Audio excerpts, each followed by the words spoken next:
Bonjour à toutes et bonjour à tous. Bonjour Séverine. Bonjour Patrick. Alors, bienvenue dans ce nouveau numéro du Digital JT d'Anews Sécurité. Nous débutons cette émission par notre rubrique Nomination, ou plus exactement en parlant de plusieurs départs de dirigeants de groupes de sécurité importants qui ont eu lieu ces dernières semaines. Et l'on va commencer par l'information qui a pris tout le monde par surprise, l'annonce du départ de Luc Guillemin, président de Securitas France, qui quittera l'entreprise au 30 juin prochain. Alors, plusieurs raisons à cette décision. Il semble que les résultats financiers de la filiale française, bien qu'en amélioration, aient été jugés insuffisants par la maison mère suédoise. De plus, les relations avec Stanley Security France, rachetées juridiquement en juillet dernier, se sont révélées complexes. Luc Guillemin sera remplacé par Frank Lambridge, actuel président de Securitas Belgique, qui est présent dans le groupe suédois depuis 30 ans. Son arrivée à la tête de Securitas France constitue une promotion importante pour lui. Il prendra donc les commandes d'un Securitas France en pleine réorganisation. Se posera aussi la question du remplacement de Luc Guillemin à la présidence du syndicat patronal GES, où il s'était beaucoup impliqué. On en saura plus sur ce sujet très prochainement. Le cas Luc Guillemin n'est pas unique dans la profession. 2 autres départs sont intervenus quelques semaines auparavant. Alors, en effet, Cédric Perrier, président de Ceris France, leader de la surveillance humaine, a quitté le groupe familial après seulement 2 ans et demi à ce poste. Il est remplacé par Éric Forestier, qui vient d'un autre métier, le transport et la logistique. À signaler qu'il y a eu plusieurs changements de dirigeants chez Ceris ces 4 dernières années. Et le dernier départ concerne Atalian, qui est également un poids lourd de la sécurité. Rémi Morard était un pilier d'Atalian Sécurité depuis 20 ans et occupait le poste de directeur général. Là aussi, son départ intervient à un moment crucial pour l'entreprise. Elle venait d'être éliminée de l'important appel d'offres d'Aéroports de Paris pour des prestations de sûreté. De plus, le groupe de multiservices Atalian change lui aussi de président. Franck Julien est remplacé par Maximilien Pellegrini, ex-directeur général de Suez. 3 dirigeants de haut niveau remplacés en quelques semaines seulement, c'est inédit. Passons maintenant à la stratégie des entreprises de sécurité. La conjoncture n'est pas de tout repos également.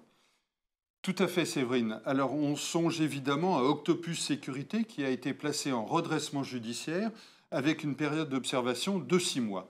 Anciennement SNGST, la société avait été reprise en 2020 par le groupe Luxant, mais connaissait des difficultés depuis plusieurs années. Elle travaillait beaucoup pour des marchés publics, souvent considérés comme peu ou pas rentables. De plus, elle était lourdement endettée. Luxant souligne qu'il n'est pas affecté par la situation de sa filiale et indique qu'Octopus a été redynamisé et réorganisé depuis plusieurs mois. Il n'empêche, c'est le redressement judiciaire le plus significatif depuis 10 ans dans la profession. Il faut remonter à Neo Security en 2012 pour trouver une entreprise de taille plus importante en redressement judiciaire. On va s'arrêter maintenant sur le cas DroneVolt, un concepteur de drones notamment pour des applications de sécurité qui connaît des pertes abyssales. Oui, c'est le terme exact, Séverine. Jugez-en. La société a publié une perte de 26 millions d'euros en 2022 contre moins 1 million l'année précédente, tandis que le chiffre d'affaires a bondi de 8 millions à 13 millions. Cette situation résulte essentiellement de la dépréciation de créances avec une partenaire aux États-Unis.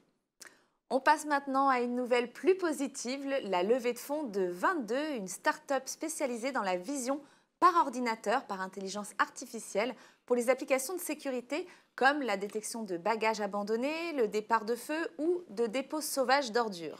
Une levée de fonds record pour une start-up de la sécurité, 22 millions d'euros qui vont servir à renforcer ses compétences technologiques et commerciales. L'ambition est carrément de devenir leader mondial sur son créneau de marché qui devient concurrentiel avec des acteurs comme l'israélien Briefcam, le chinois SenseTime et l'américain Verkada. On se penche maintenant sur la stratégie en France de la société de télésurveillance norvégienne Sector Alarm qui affiche des objectifs très ambitieux. Dans l'Hexagone, le groupe veut en effet figurer parmi les 3 premiers du marché d'ici 2027. Cela signifie qu'il devra passer de plus de 30 000 raccordements aujourd'hui à plus de 100 000 d'ici 4 ans. Cela passe par la création de nouvelles agences et le recrutement de nombreux collaborateurs, mais pas par des acquisitions. Le groupe norvégien, déjà numéro 2 en Europe, a démontré qu'il disposait d'un vrai savoir-faire pour gérer une croissance accélérée. Voilà donc une information qui fait une transition facile avec notre rubrique internationale. Vous allez nous parler d'un groupe peu connu en France mais très actif en matière d'acquisition à l'échelle européenne. Oui, il s'agit d'Alma, un groupe britannique de services aux entreprises qui est très présent dans la sécurité et notamment dans l'anti-incendie. Ces derniers mois, il a racheté coup sur coup le leader chypriote FirePro et son compatriote Thermocable. Alma, qui a réalisé 13 acquisitions en 2022 dans divers domaines, réalise un chiffre d'affaires de 1,5 milliard de livres, dont 40% dans la sécurité. Comme d'habitude, nous terminons donc notre émission par notre rubrique internationale. Nous vous donnons rendez-vous le mois prochain. Au revoir à tous et au revoir Patrick. Au revoir Séverine.